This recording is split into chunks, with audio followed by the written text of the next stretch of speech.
መጀመሪያ በሁሉም ነገር ሲሪየስ ነበርሽ አንቺ። የወደፊት ህይወትሽም ይሁን ስራሽም ይሁን የቤት ውስጥም ስራ ይሁን እንዲሁም የኛ ወጪ በሁሉም ነገር በጣም ሲሪየስ ነበርሽ አንቺ። አሁን ግን አንቺ ቀስ በቀስ ወደ ራስሽ ምቾት ብቻ ገባሽ። ከዚህ ምቾትም ወደ ውጭ መውጣት አልፈለግሽም።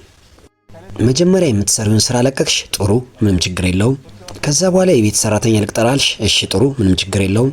ከዛ በኋላ ምግብ የምትሰራ ማስፈለገሽ፣ ምንም ችግር የለውም። ልብሶቻችን እንኳን ውጭ ነው የሚታጠቡት፣ ውጭ ነው የሚታኮሱት። እንዴ አንቺ ስራውን ስታቆሚ አንዴ እንኳን ቢሆን ያስበሻል?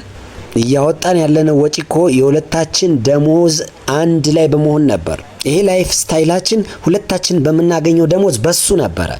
አንዴ እንኳን ቢሆን አስበሻል ወደፊት ምንድነው የምንሆነው ብለሽ?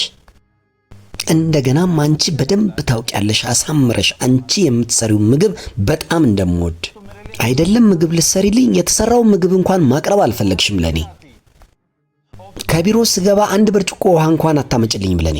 ሁሉንም ስራ ሰራተኛዋ የምትሰራው ከሆነ ታዲያ አንቺ ምን እያደረግሽ ነው? ሰንጁ ይቅርታ አድርግልኝ፣ እኔን ሁሉ መቼ አሰብኩሽ? እኔ እኮ የመሰለኝ ጥቂት ወጪዎችን አውጥተን እኛ ምቾት የሚሰማን ከሆነ ምን ችግር አለው ብዬ ነው። ምቾት ነው ያልሽው?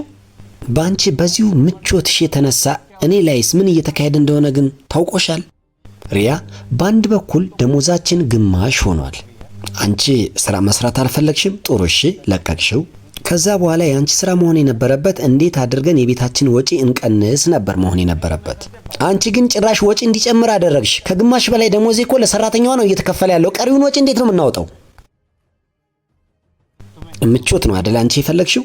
ጥሩ እሺ፣ ሁሉም ሰው እኮ ምቾት ይፈልጋል። እኔም እኮ ምቾት ፈልጋለሁ።